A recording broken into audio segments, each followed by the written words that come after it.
Good morning, church. One of the greatest welcome homes has to be found in Luke 15, called the prodigal son, and it has to pull on the heartstrings of anybody that have listened to this story or have read it in the Bible. And this story would be scandalous in that setting. As a matter of fact, it's one of these stories that gets Jesus killed later on. It's about a boy who was embraced by his father, even though he broke his father's heart. It says in Luke 15:1, now the tax collectors and sinners were all gathered around to hear Jesus. We have to understand the weight of this verse. Tax collectors were thieves.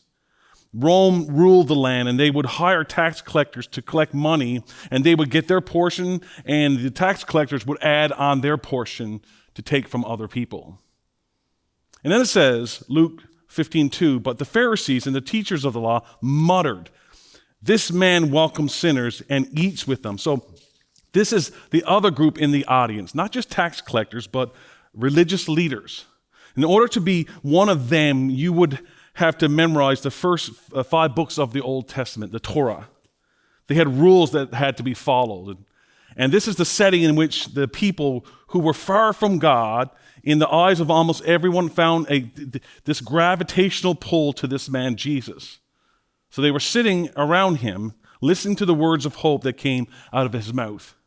And Luke tells this story, and the Pharisees began to mutter. It's a word which meant they were discontent with what Jesus was saying, and they were muttering that kind of incites rioting among the people that were there. They were doing this because Jesus is with sinners, and worse, he's eating with them. And Luke uses a word that's deeper than welcoming sinners. He adds a prefix to the word, which meant he not only invites them, but he sits with them as friends and eats. So therefore, this makes no sense as the religious leaders are standing there. If you claim to be God, you're also claiming to be completely flawless, perfect and just and holy. The Pharisees understood all of the implications, what it meant to be the Messiah. They understood that and made it absolutely no sense to them what they were hearing and watching. If indeed you are God, why would you befriend these people who don't deserve it? Because based on their reading of the Torah and their experiences in life, these people needed to work harder. This is the context where Jesus takes this moment to tell a couple of stories in Luke 15. The first one is he starts with a shepherd who had a flock. He counts his sheep, and one is lost, and he leaves the 99 and goes after the one, finds it, and throws this amazing party. Then he says there is a lady who lost a coin. The same thing. She had 10 and lost 1. She goes on a search rescue, completely ramshacks her house to find this 1 coin. That's the first 2 stories. Now remember, Jesus is answering the question, why do you hang out with people who didn't earn your love? He answers it, because I'm like a shepherd with sheep, or a woman with a coin collection, and I'm like a father with a son. But the third parable is different, because sheep can't talk. A coin can't talk, but a son can, and boy does he ever do some talking. A sheep can wander off because it smells something, and a coin is a lifeless object.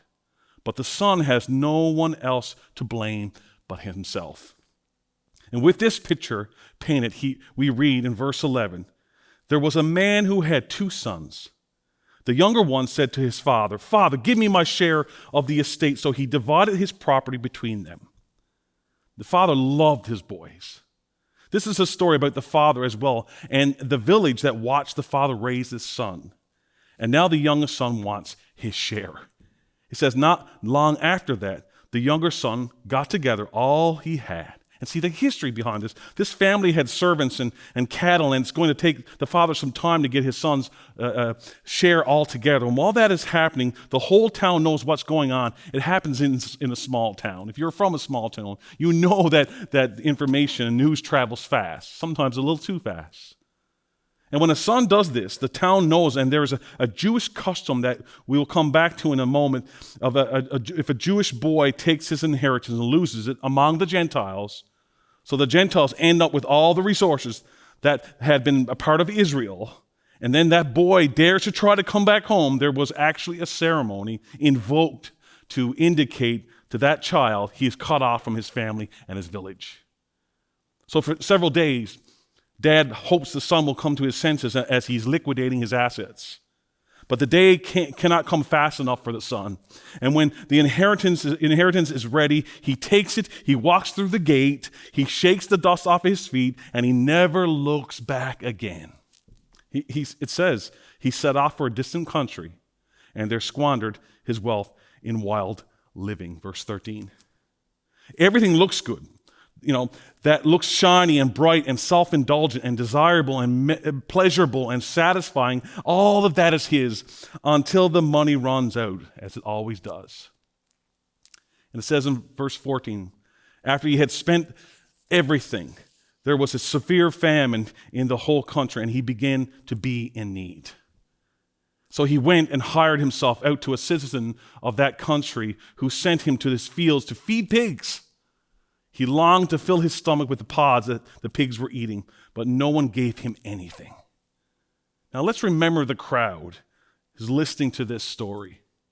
How do you think that at this point the tax collector and the sinners are hearing this? What do you think they're thinking? You think they can relate to this? You think they're thinking, I get this, I'm in this spot, I know what it's like, I'm eating pods? What do you think the Pharisees are doing? What's going through their minds as they're listening to this? They know the custom that takes place when a son does this. And they say, get him, because you have to earn, and you've been a disgrace. He deserves this. You ever do that?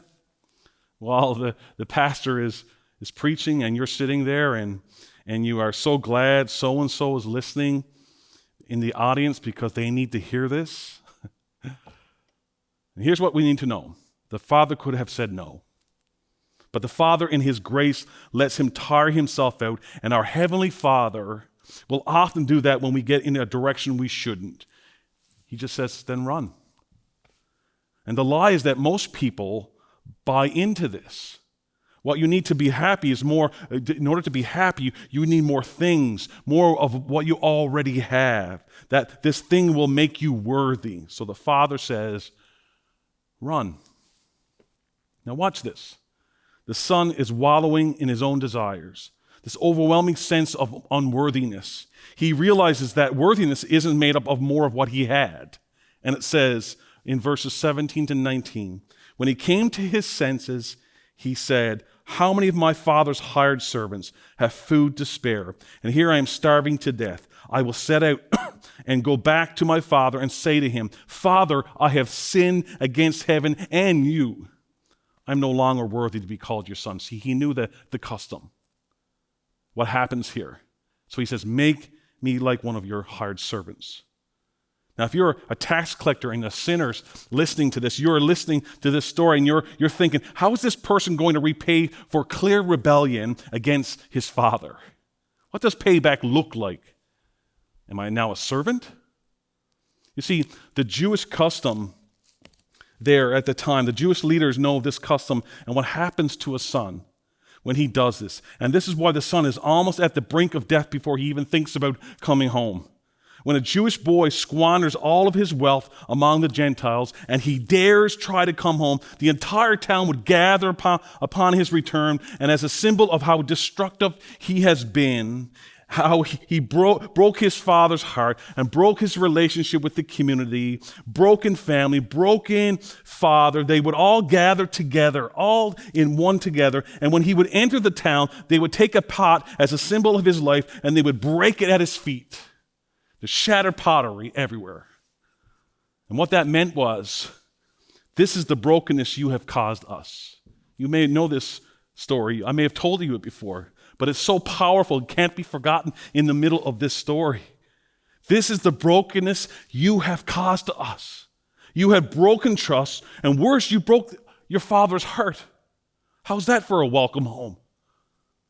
So that let this broken pottery be a reminder to you of your broken life. You are no longer family. You are cut off. The custom was called kezezah, which meant the cutting off in the Hebrew.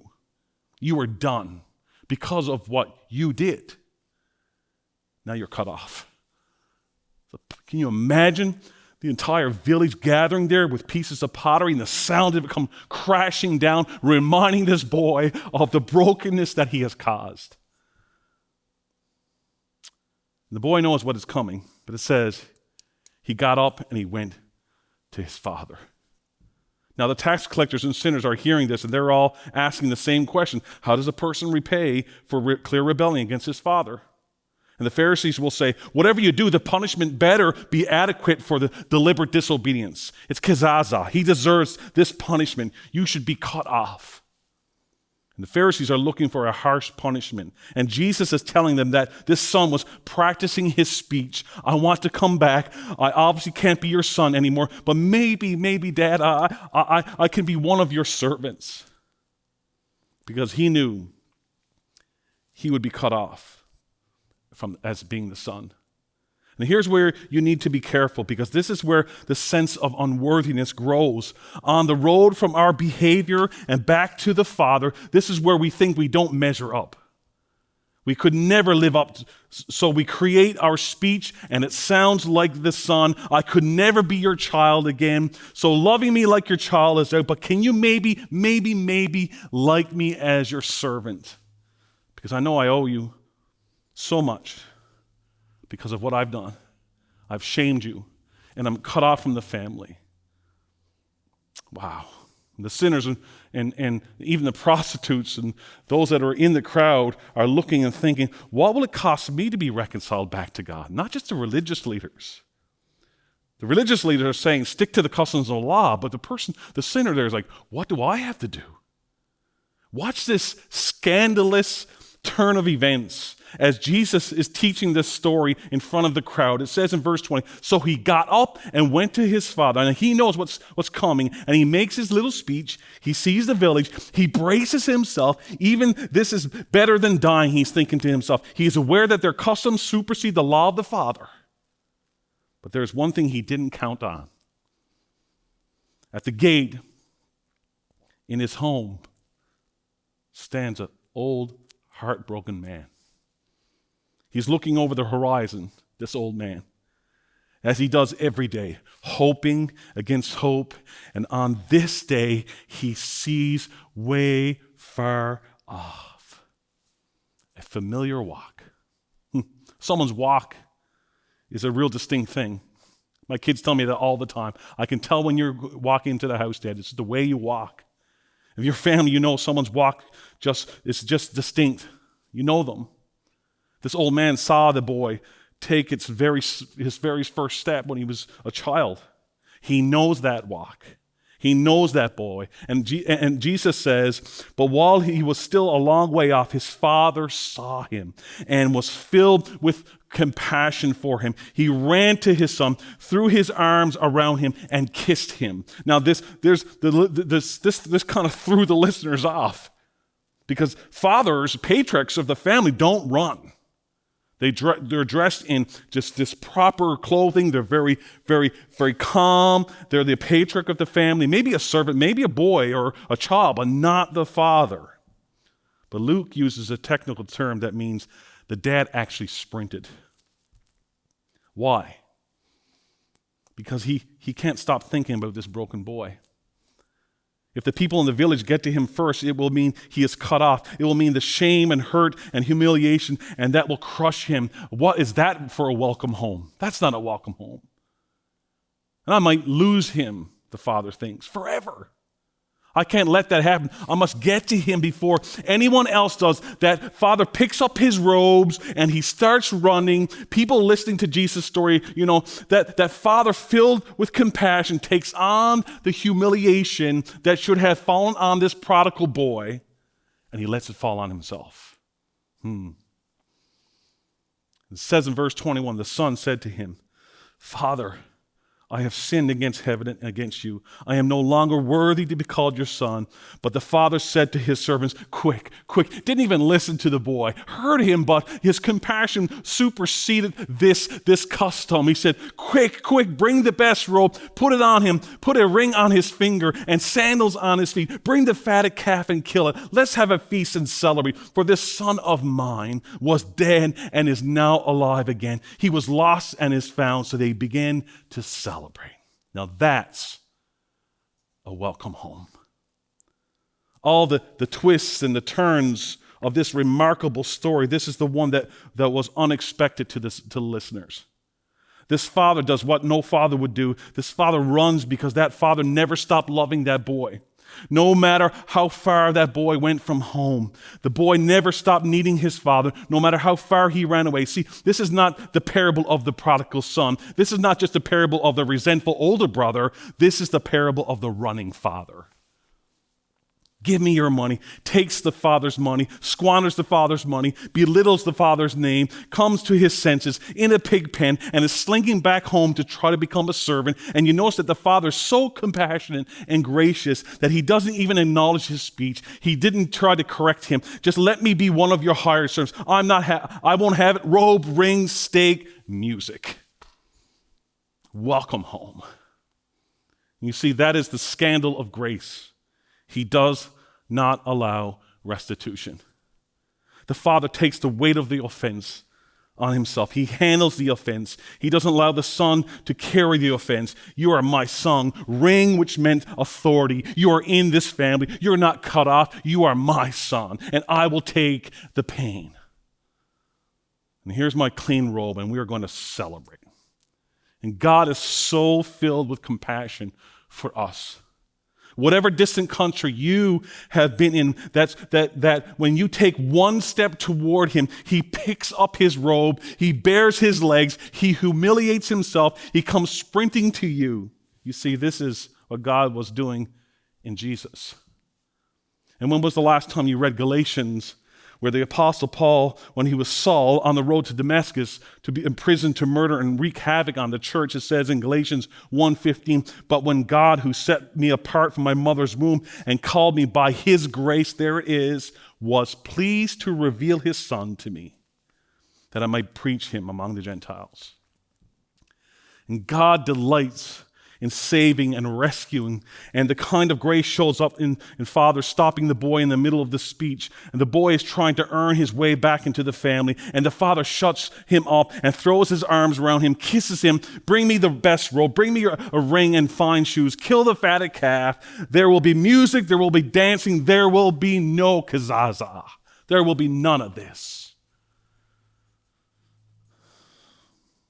But there's always a party crasher, isn't it? And it says in verse 25, meanwhile, the oldest son was in the field. And see, the oldest son, it's classic for an older son. They're all put together. They follow the rules. The youngest boy, right, is the one that steps out of the lines. And this is what's going on here. And the older son hears about it. The servant tells him, he says, your brother came home. He replied, and your father has killed the fatted calf because he has him back safe and sound. The older brother became angry and refused to go in. And in a setting like this, everyone likes extending grace to the younger brother. But that's not Jesus' play here, as the audience is filled with not just the sinner needing grace, but also like the older brother, the Pharisees who earned their right and have followed the rules. And see, grace is not extended only to the tax collector, but this story of grace is for the religious leaders in the crowd who act like the older brother, who have it all together, who have the I dotted and the T crossed, who plays by the rules. And the father pleads with the older brother. And watch what happens when your heart becomes callous, even toward God. It says, but he answered his father, look, he caused this. All these years I've been slaving for you, never disobeyed your orders, yet you never gave me even a young goat so I could celebrate with my friends. What an awful request. So in the other room we have a band, a ring, a coat, best food, and this son wants a goat. You see, that's what happens when those who don't understand grace, they try to create their own wins and rules, and it will look nothing like God's.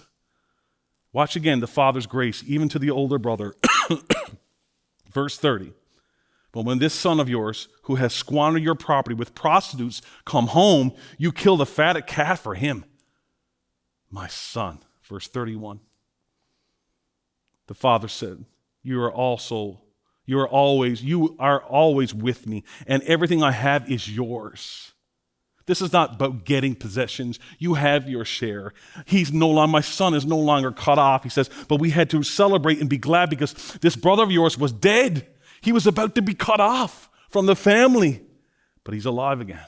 He was lost and is found. And see, the welcome home from the Father is, whether it is legalism or license, he invites us into this party of grace. Whether you're the sinner or the self-righteous, you need the grace of God. That's the thing about running from God. It takes all kinds of different shapes, doesn't it? Some people rebel against God with, say, drugs. Some people rebel against God with religion, just being straight with you. Some people will say, I don't need you, God. I can figure out my own way.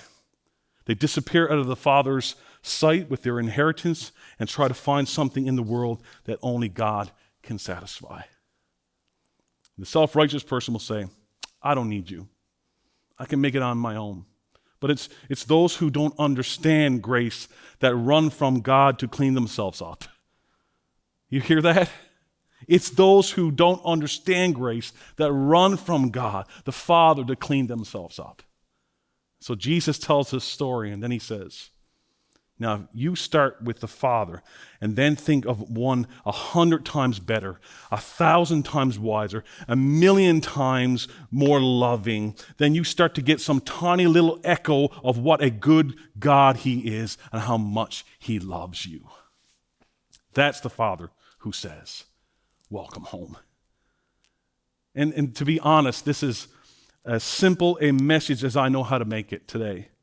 This is just about coming home.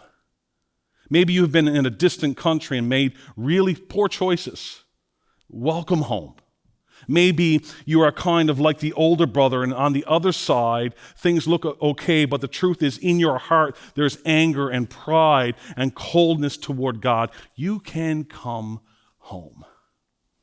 His grace isn't earned. You just come home by the grace of the Father because he is the God who runs. Nobody earns their way home. You just come. And we can be welcomed home because of the power of the cross. And as I end today, the cross was the greatest demonstration of brokenness. His body was broken on the cross in a way that I can never even fathom. He cries out to the Father, my God, why have you forsaken me? And on the cross, Jesus becomes the kazaza, the cutoff. All this is done so you and I can come home. God will forgive, and then there's another promise. Jesus puts it in like this in John 14:23. Anyone who loves me will obey my teachings. My Father will love them, and we will come to them and make our home in them. That word home is such a loaded word. There's nothing that touches the heart like the word home. That hunger for home that we have is not a hunger this earth can fill. It's a hunger for the person I'm supposed to be, but I'm not. It's a hunger to be forgiven and to be loved and to have my brokenness be put back together. That's his promise. And in Jesus, we are not cut off because we have the promise of the cross. So today is about coming home. And maybe you're listening to this in the room today, or you are watching live. Today is about coming home. And where are you today? Maybe you feel like your life is broken. Maybe you've been following God for 20 years, and at this point in your moment, in this moment right now in your life, you feel like this. You feel like you're cut off. You feel broken. You feel because some of the choices you've made, you feel cut off, and you've misinterpreted what God's grace is. Or maybe you have never had a moment in your life where you've stepped forward and had a relationship with Jesus Christ, and you feel cut off. And in essence, we are. But we can come home. It's a simple prayer. It's this: Heavenly Father, I confess to you my brokenness. I ask you for forgiveness as a free gift through Jesus Christ. Repeat this. I invite you to make your home in my heart from this day forward. Welcome home. Let me pray with you. Father, thank you today. I don't know if we could truly ever understand the power of your grace and the price that was paid for it, but we see a glimpse of it today in Luke 15 at this scandalous action of a father who had every right to ignore his son because of what he did. Every right to cut him off. He had every right when it comes to the Jewish custom, and those around him would have supported him. But no, we see a father who represents you, Father, walking out, seeing his son, ignoring Jewish customs because your grace supersedes anything. Your love towards us supersedes anything. So that person that's listening today that think they're not good enough, we are not, but through your grace, you cover us. So I pray, Father, for that person today that is broken, whether they are walking in brokenness because of a decision they have made or because they have never had that relationship with you, Father. I pray today they would understand the truth of your word and the grace that comes to us through Jesus Christ. We celebrate that. For anybody that has repeated that prayer today, like this story in Luke 15, we celebrate that, Father, today, for someone has come home. Welcome, welcome home. Amen. God bless you.